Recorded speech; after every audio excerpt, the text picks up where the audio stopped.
Hi everyone, this is Bruna and thank you so much for clicking. In this video, we're going to talk about how to prepare to crush a job interview. We're going to talk about how to build an answer for the most common questions of the interview and how to be prepared so that you're not caught off guard with any questions. Most job interviews have the same questions, even if they're worded a little bit differently. If you prepare for an interview and if you know what are your selling points for this position that you want to focus, you can come to the interview more confident and more relaxed that you know how to answer the main questions. Now, it does not matter which position you're applying for, which company it is, what is your level of experience. You can be 100% sure of what the first question in the interview is going to be. They're going to start by greeting you and then asking you, "Tell me about yourself." This is the only guaranteed question you're going to have, so it's the biggest certainty you have in a job interview. So take advantage of this question to start the interview with the best impression possible.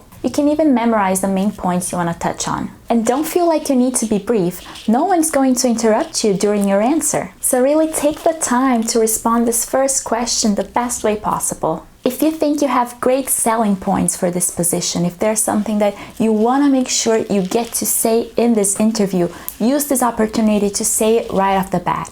Do not wait for the interviewer to ask you another question that will give you the opportunity to mention your best selling points. No, take advantage of the first question and let them know why you're the best candidate for this position. A good structure to follow when answering the question, "Tell me about yourself," is this one. Start by introducing yourself. What is your name? What's your education background? Your previous roles, your current role? Then talk about the main points in the job description that caught your attention and why you're interested in this position. And then wrap up the answer by explaining the main points in your education and your experience that make you a great candidate for this position. For example, when I was applying for a position called Customer Engagement Specialist, I constructed my answer like this. I started with my education and why it is relevant for the position. So I said something like this. I am an engineer graduated in Brazil and I've recently graduated from my business course here in Toronto. This diploma has allowed me to learn more about supply chain management and procurement, which I believe is a valuable background knowledge for this position. After talking about my education, I moved on to my experience. Looking at the job description, I knew they were looking for someone that had some international experience, and they were also looking for someone that had customer-facing experience in roles such as customer support or sales. So in my answer, I highlighted how my experiences met those requirements. I would say something like, I have previously worked for ISEC, which is a global organization that promotes social and professional exchanges from people in different countries. While working for ISEC, I worked in customer service, sales, and finance, and I worked with people from over 20 different nationalities. Mostly from countries in Latin America, but also Eastern and Western Europe, and also Canada and the US. So I've had a lot of international exposure in my professional life, and I work directly with the customer experience of the international students and professionals that were in town. At that time, I was leading a team and we developed a rating system in which they could evaluate their experience overall. And I was happy and proud to see that they rated it as a 4.3 out of 5. And then I finished my answer by saying how I personally relate with the company and my motivations for joining the team. This part is really important because it shows the interviewer that you're not just looking for any job that you can get. No, you're looking for this specific position in this specific company. You think that this company and this position are the best fit for you, so tell them why. In this case, the company is in the sustainability field, which is a huge passion of mine, so I wanted to make sure to mention that. So I would say something like, finally, one of the biggest personal passions of mine today is sustainability. I try my best to take action in my personal life towards that, reducing waste, changing my diet, changing my consumer pattern. But I love that the company helps make an impact in the corporate level, which has a huge impact. So I feel really connected with the company's mission, and I feel like I would be very fulfilled working in this job. Another type of question that is guaranteed to show up in your interview in one way or another are behavioral questions. These types of questions ask you how you deal with different situations in your professional life, and they usually want you to answer giving examples from your life and how you resolve them. These are also questions that you can prepare for. Now, the variety of behavioral questions that can be asked is pretty big, but the secret here to prepare for these questions is to have 4 to 5 stories that fit into many different types of questions. My biggest fear when answering these questions is they'll ask me something, I'll kind of know what to answer, but I won't be able to draw from experience and think of an example so that the answer is convincing, so that they know that I'm speaking the truth. What if my mind is just blank and I can't remember anything? For that reason that I gathered about 4 to 5 stories, and they can fit into slightly different types of questions, so that when someone asks me a question, I can already draw from those stories that I have on top of my mind and think which one is a better fit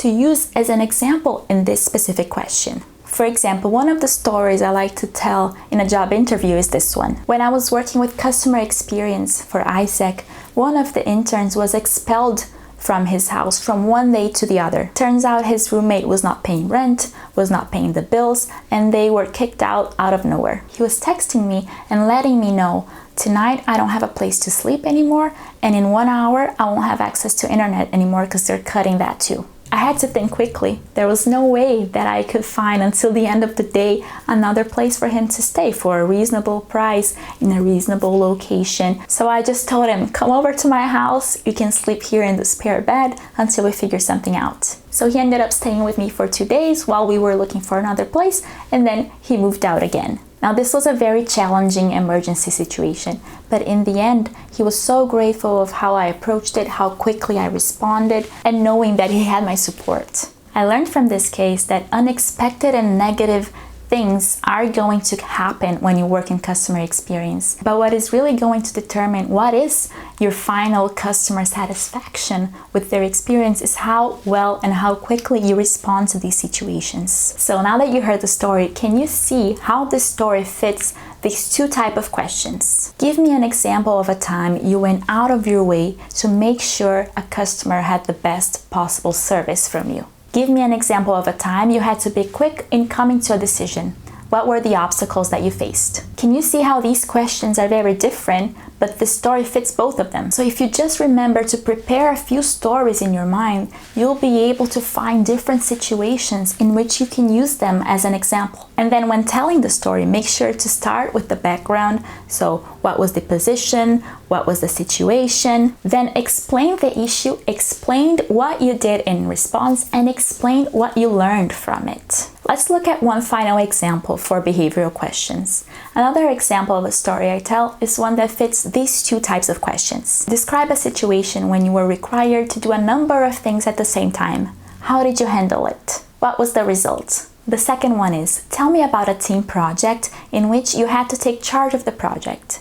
What did you do? And what were the results? When I worked as a sales team leader, I had many ongoing processes that needed my attention. We needed to be constantly prospecting new leads. We needed to be making cold calls, setting appointments, going to meetings, preparing sales presentations, signing contracts, following up on those contracts. In addition, because I was the team leader, I also had to support my team and make sure everyone was motivated. Now, this was a lot on my plate. And when you have very challenging goals that you're required to meet, you need to be very organized. So I handled the situation by really focusing on time management and organization. We invested a lot on processes by always making sure our CRM system was updated and we knew what was the current situation with each client. We also set different times each week for each activity. We found out that the best day for our market to get high responses on cold calls was on Tuesdays, and then we planned around that. So on Mondays we were prospecting, on Tuesdays we were cold calling,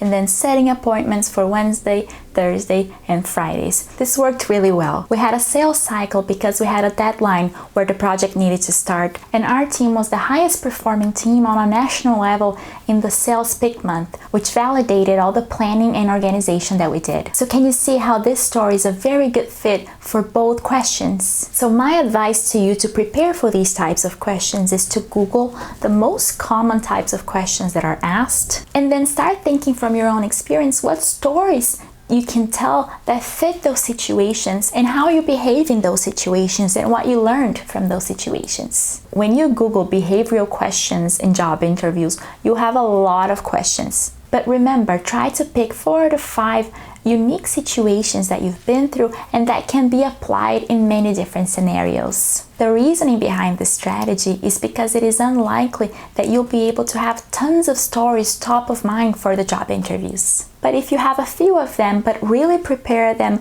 on the best way to tell them, following a structure in which you tell the issue, how you solved it, what was the result, what you learned from it, I can guarantee you that you'll be more confident in telling those stories and therefore more relaxed, and that increases the chances of you succeeding in that job interview. Other than that, other questions that are very common in job interviews and that you can prepare beforehand are: what are your strengths and weaknesses? Why do you think you're the best candidate for this? These ones are very straightforward and very common, so you can also study the main points that you want to talk about when answering them beforehand. The more prepared you are, the more confident you're gonna be during the interview. Now, it does not matter how much you prepare for an interview, it is likely that a few questions will take you by surprise. The good thing about having prepared for the other questions is that it will cover the majority of the interview. So you don't have to worry too much if for 1 or 2 questions you're not all that prepared. When faced with a question you haven't prepared for, you might not know at first glance how to respond to it. In this case, know that it is okay not to respond right away. One time at an interview, I was asked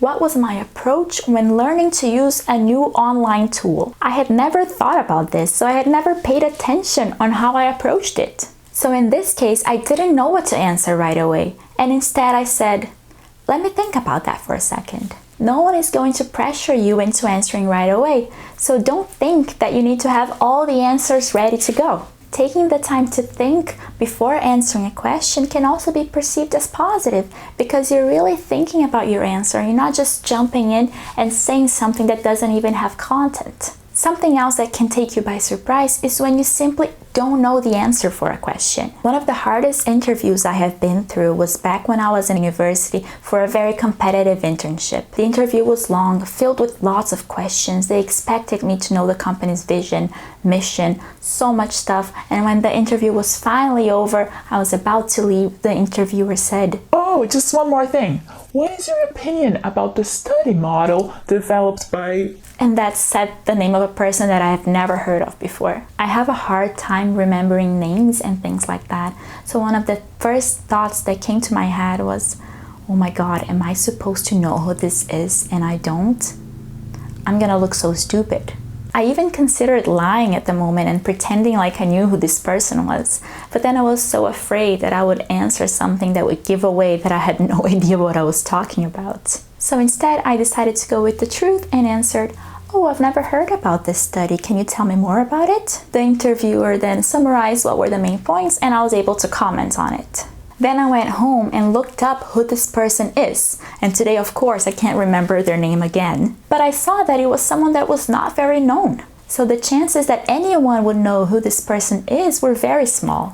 It was then that I realized that that question was not trying to test me if I had the general knowledge, if I knew who this person was. Instead, he wanted to see how I would react in a situation when you're asked a question you don't know how to answer and you're caught off guard. A few days later, I was offered the job, so I assumed that my answer was satisfactory enough. So all of this is just so you know that even if you don't know how to answer something, even if you haven't prepared before, take your time, ask for a few seconds, and then if you really don't know what to answer, ask them to elaborate, ask them to help you out so that you can comment on what they're looking for. Finally, my last tip on how to prepare for a job interview is to have questions prepared for the company. After all, you should also be trying to figure out if this job is a good fit for you.